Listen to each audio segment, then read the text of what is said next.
guys, kita mau masuk jalan tol Kandis Selatan ke Duri. Tol ini baru diresmikan seminggu yang lalu, hari Sabtu yang lalu. Ini kita udah seminggu ya, ini hari ke-8, jadi masih ada gratis untuk 6 hari lagi ke depan. Oke, kita bismillahirrahmanirrahim.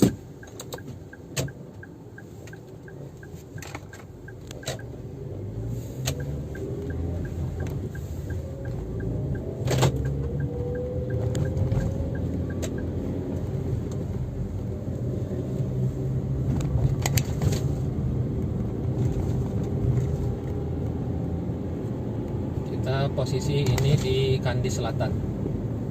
Untuk Kandis sendiri ada 2 pintu. Pintu yang ini Kandis Selatan dan pintu Kandis Utara.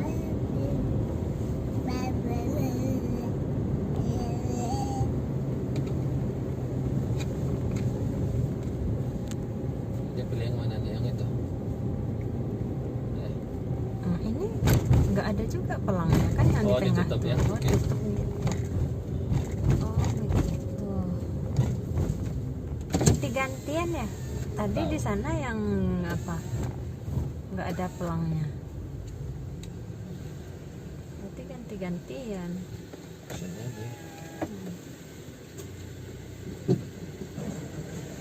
Oke.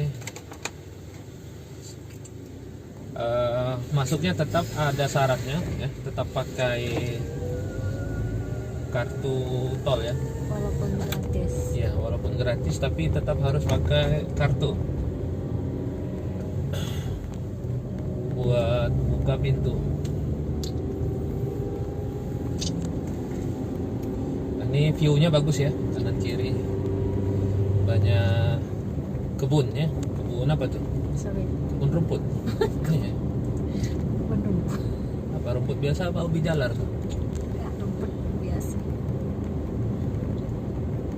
Kebun rumput dibilang Nah, ayah. ini baru kebun sawit.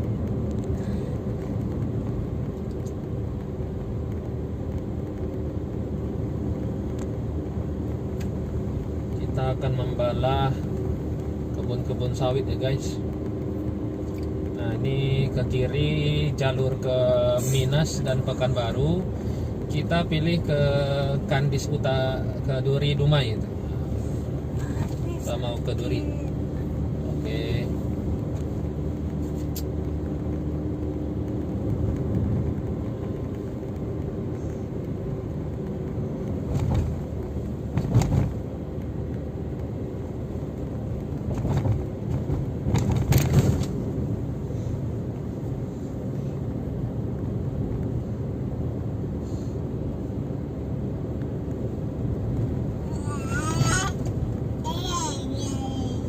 Nah, ini mau jadi reporter juga. Ayo ngomong dulu. Laporan. Oke guys, tadi kata si Hanif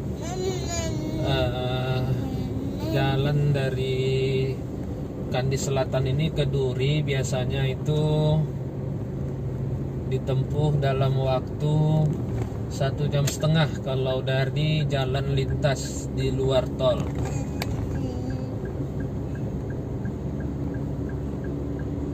Dengan jarak itu 60 km ya. Kalau dari luar, dari jalan lintas biasa, lintas Sumatera. Nah, itu tadi ada kecepatan minimum 60, kecepatan maksimum 80. Nah, kita patuhi saja ya peraturannya, karena kemarin sudah banyak yang kena tilang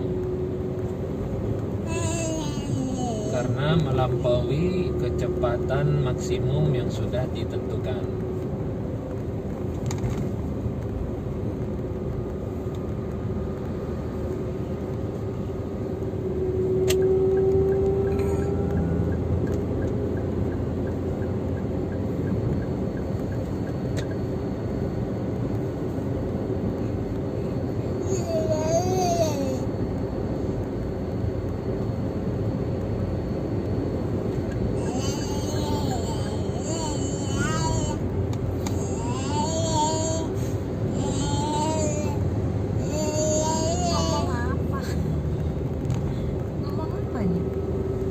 tadi barusan si Hanif bilang, ini saya terjemahin ya guys. Terjemahnya panjang kali. Ya bahasa si Hanif kan padat dan ringkas. Tapi terjemahnya Jadi si Hanif panjang. bilang tadi di sini tuh tolnya kan masih baru. Jadi jangan kencang-kencang dulu katanya gitu. Ya. Jadi berbeda kalau di Jawa sana, ya tol itu sudah lama. Jadi mungkin di Jawa sana sudah nggak ada lagi peraturan maksimum harus 80 km per jam. Bentar lah, Nip, ayah ngomong dulu, yang tadi belum habis diterjemahin. Nah, jadi di sini ya harus pelan-pelan dulu lah, ya, untuk meminimalisir angka kecelakaan.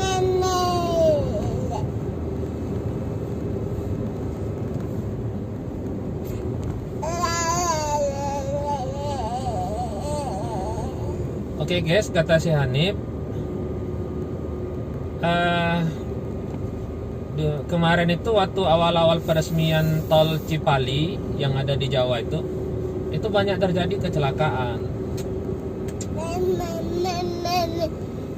Nah, kata si Hanif, itu sebabnya karena pengendara itu melaju sangat kencang, melebihi 100 km per jam. Jadi ya karena belum terbiasa, ya. Nah, jadi karena belum terbiasa ya, akhirnya banyak terjadi kecelakaan, ya, di tol Cipali di Jawa. Aduh, sakit ah. Itu awal-awal dulu ya guys. Mungkin sekarang juga masyarakat di sana sudah terbiasa.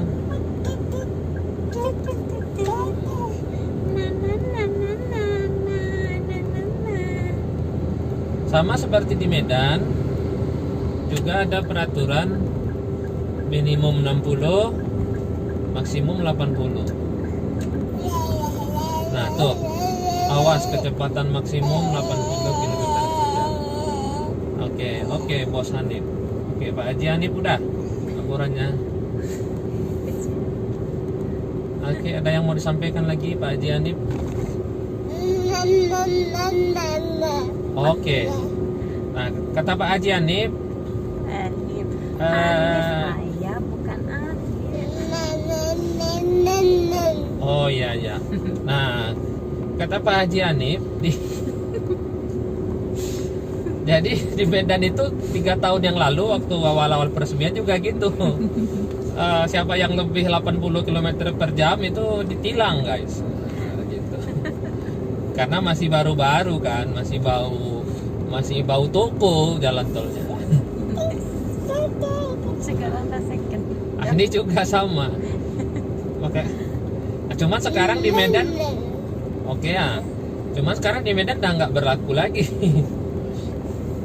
Sana itu wah ngebut sekali ya. Nggak tahu apakah masih berlaku apa enggak, tapi beberapa kali kami pulang rata-rata mobil di jalan tol tebing tinggi Medan itu waduh di atas 80 km semua lah. Oke. Ya, karena di sana juga sudah lama ya, udah 3 tahun. Nah, ini kita nggak tahu nih apakah di awal-awal saja atau ya ditilang seperti kemarin ya, banyak yang ditilang katanya.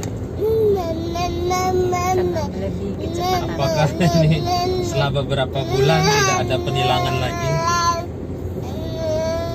Ya kalau hukumnya berlaku ditegakkan ya pasti seharusnya ditilang ya kalau melebihi 80 km per jam. Udah mulai banyak CCTV-nya ini. Udah mulai banyak CCTV. Mana? Oh iya, itu ada CCTV ya guys. Ya sebenarnya kuncinya satu aja sih. pas ngebut tuh nggak kelihatan sama CCTV dan patroli ya.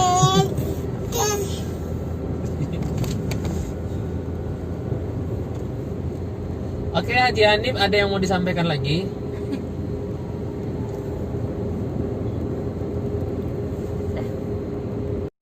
Nah, ini tol apa, truk-truk ya, ini truk CPO guys, udah masuk ke jalan tol.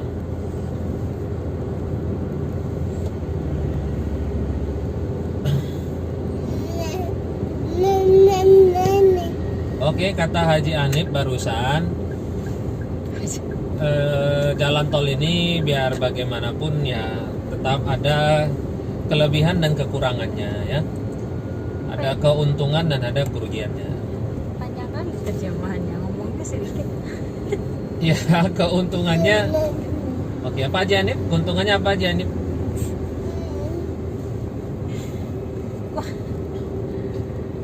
Oke. Berdasarkan telepati saya dengan Haji Hanif, beliau mengatakan bahwasanya kalau tol ini ya banyak juga keuntungannya. Oke. Nah, tuh katanya kan. Oke, Pak Haji.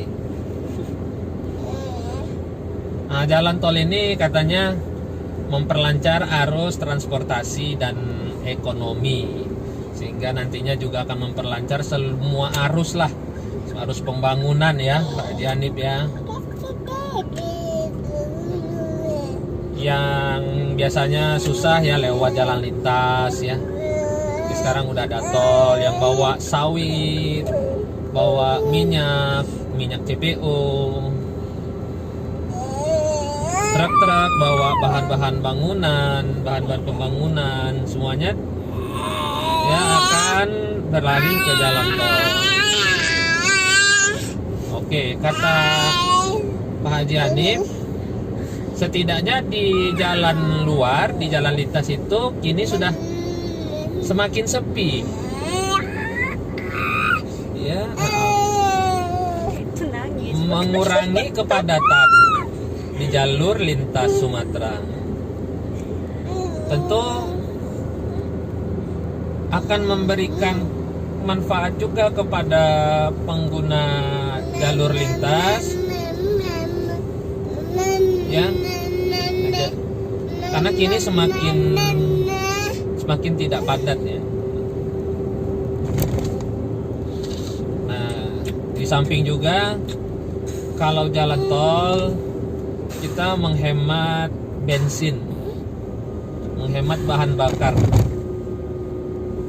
Karena kalau kita lewat jalur lintas, jalur biasa, itu akan banyak stop and go, akan banyak rem ya, berhenti, terus gas lagi. Habis baterai. Oh, enggak lah, masih banyak. Ini Berapa baterainya? Ya, oke, itu di depan ada rest area. Kita coba masuk sebentar. tinggal mampir, tengok aja.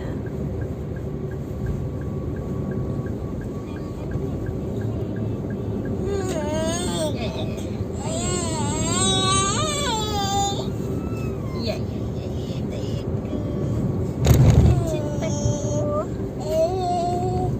Ya, ini rest areanya. Ya, diharapkan kepada pemerintah supaya memberdayakan masyarakat setempat lah, Nama terutama minimarketnya Alfa Express. Alfa Express ya. Nama minimarketnya. Ya, kalau bisa diberdayakan Ramai juga ya. masyarakat setempat di sini ya gitu. Terutama sekali masyarakat yang terdampak dengan pembangunan tol ini, seperti warung-warung di pinggir jalan lintas ya, rumah makan, itu pasti berkurang sekarang pendapatannya, karena Astagfirullah. Kenapa? Kok brand? Berarti? Enggak sih. Enggak kan? Tapi majalahnya tadi.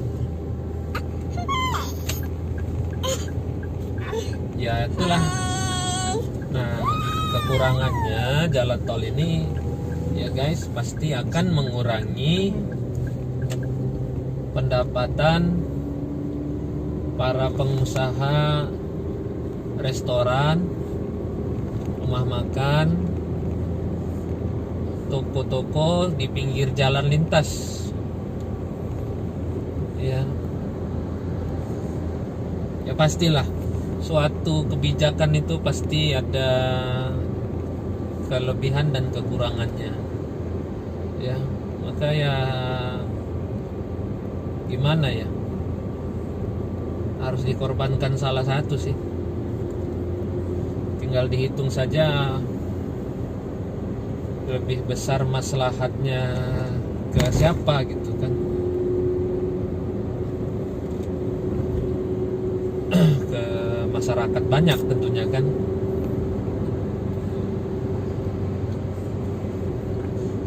Makanya kita harapkan seperti rest area tadi, pemerintah ya memberdayakan penduduk setempat gitu yang langsung terdampak terhadap pembangunan jalan tol ini. Saya pikir itu aja sih. Kok saya pikir Pak Haji Hanif tadi mengatakan seperti itu aja sih kelemahannya gitu pembangunan jalan tol ini ya. Dia akan merugikan orang-orang yang selama ini berbisnis di pinggir jalan lintas gitu. Kok jadi Pak Haji Hanif? Diganti nama Hanif ya? Iya nak. Kenapa kali ya ya? Digantinya nama Pak Haji Hanif. Ya, tapi secara pribadi ya keuntungannya banyak sekali ya, manfaatnya buat kita. Tadi sampai di mana ya tadi? Kepotong tadi. Ya menghemat bensin ya, menghemat bahan bakar. Waktu kita juga jadi lebih cepat. Ya. Jadi berapa ongkosnya nanti itu akan kita potong dulu dengan seberapa banyak kita mampu menghemat bahan bakar nih kalau lewat jalan tol. Biasanya kalau kita dari Duri ke Pekanbaru lewat jalan lintas itu PP pulang pergi 150 ya, 150.000. Ya mungkin kalau lewat jalan tol mungkin 100.000 gitu PP-nya, karena lebih hemat guys. Karena jalurnya lurus aja, nggak banyak belok-belok, tentu memperpendek jarak. Lalu tidak banyak stop and go, ya kita di jalan tol ini stabil kecepatannya.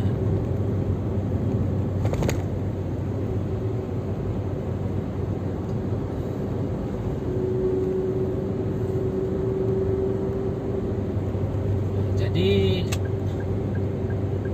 itu akan menghemat bahan bakar.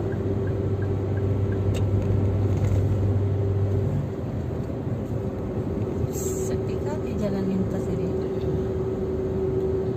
Nah, di jalan lintas sana pasti semakin sepi ya. Tapi itu juga akan memberikan keuntungan kepada masyarakat atau pengendara yang memilih untuk melintas di jalan lintas ketimbang di jalan tol. Ya, akan ada juga keuntungannya karena sekarang di jalan lintas itu, jalan biasa itu ya semakin sepi juga kan, karena kan sekarang sudah terbagi dua kan, sebahagian ke tol, sebahagian di jalan lintas. Jadi semakin sepi tentu juga semakin mempercepat waktu transportasi, dan tentunya juga secara otomatis jalan lintas kini semakin aman, semakin memperkecil angka kecelakaan, ya, Aduh manis. karena truk, bis, ya, apalagi ya mayoritas kendaraan mereka sudah beralih ke jalan tol. Tuh.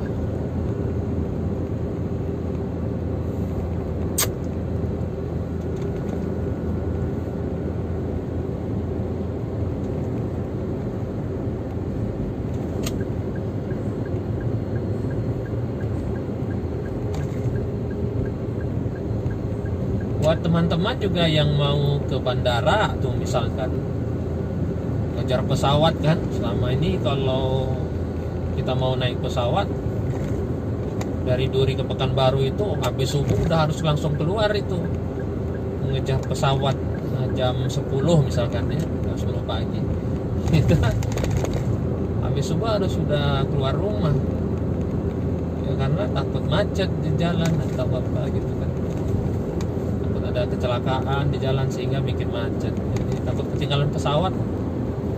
Nah, ini sudah ada jalan tol juga semakin membuat kita lebih merasa aman ya. Tidak terlalu mengejar-ngejar waktu.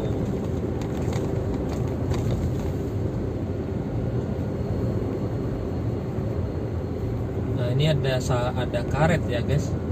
Tadi pemandangannya adalah sawit ya, ini ada juga karet. Nah itu sawit lagi, karena memang Riau ini penghasilan utamanya adalah minyak bumi dan sawit.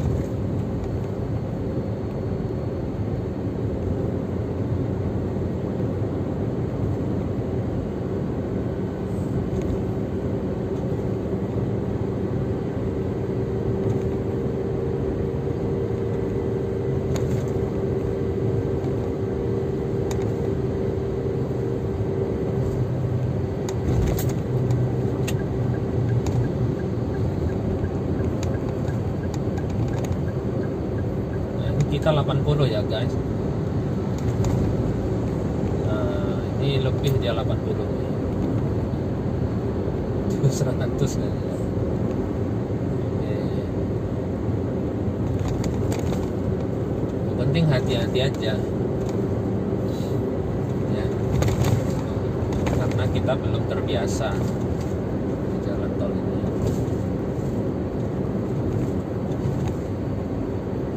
Ya belum setiap hari.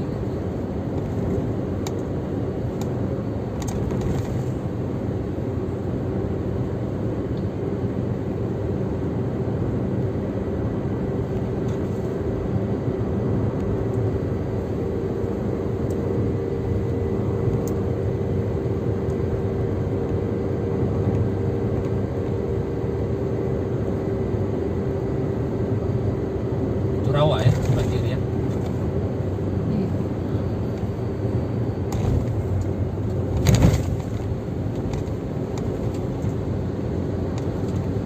Kita di bawahnya itu jembatan ya guys, kita tidak cecah di atas tanah ini karena di bawah sana itu rawa, jadi nggak bisa ya, tanahnya lembek.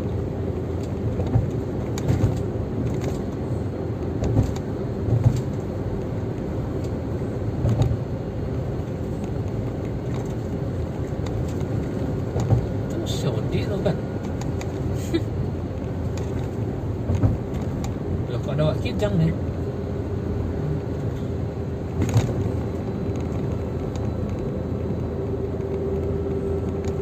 Wak Kijang Kampervan gimana? Udah pernah ya pasti ya mencicipi tol baru kita. Jen Kaplin gimana? Udah pernah nyicipin tol?